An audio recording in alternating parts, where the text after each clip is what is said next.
question for Minister Radman, but also for Mr. Mիրzոյան.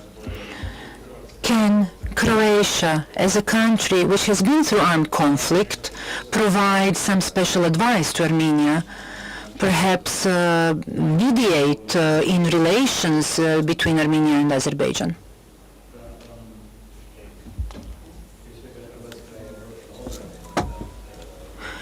Croatia went through a defense war. We defended ourselves from the aggressor.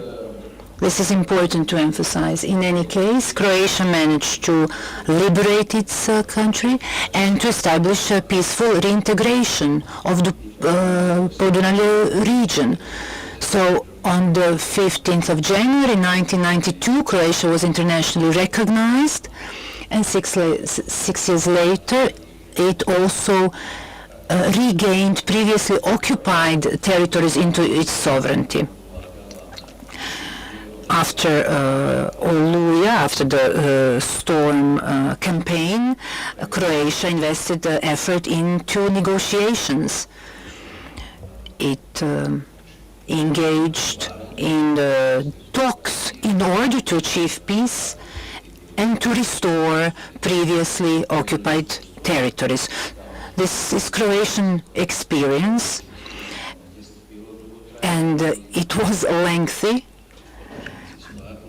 However, it ended in the best positive way. So this is really the only way to achieve a satisfactory or acceptable framework for a peaceful agreement. In that regard, we, as a country that later on became a member of the NATO and of the EU, because we have bilateral relations here between our two countries,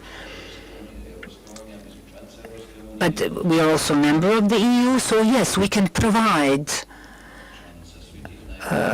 being member of all the most important international organizations, we can provide maximum support in the process of normalizing relations between Armenia and Azerbaijan.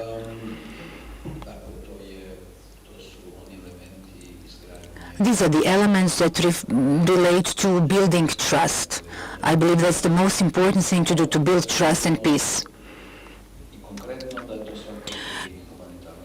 In particular, this would also relate to humane demining.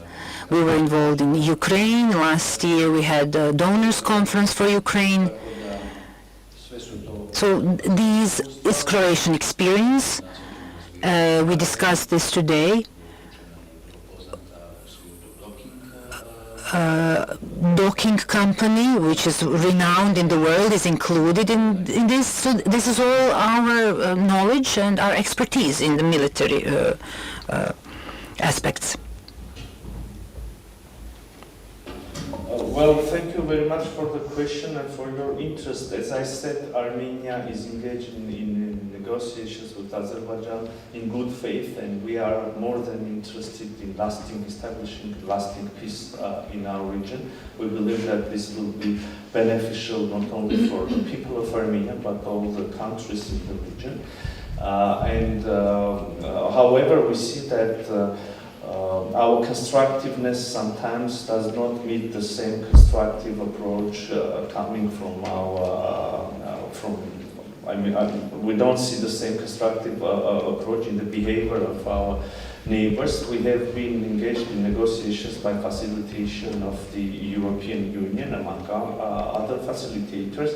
And nowadays we see that Azerbaijan unfortunately rejects to resume the negotiations in the existing frameworks. However, we are interested in continuing our negotiations, and if, as I said, we attach importance not so much to the issue of who facilitates the negotiations, but through the principles according to which the negotiations continue.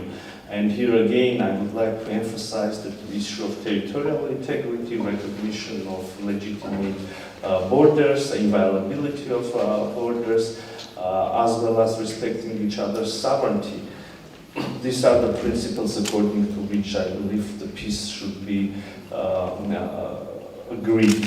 When it comes to participation of Croatia or the European Union in general, I would like to express our appreciation that EU and Croatia have showed in ensuring security in our region along the borderline. I already mentioned the EUMA, European Union's monitoring mission, but also I would like to express appreciation that Croatia and the other EU countries showed in the context of meeting the urgent needs of the refugees who had to flee Nagorno-Karabakh as a result of a military operation several months ago, since September 2022 by Azerbaijan.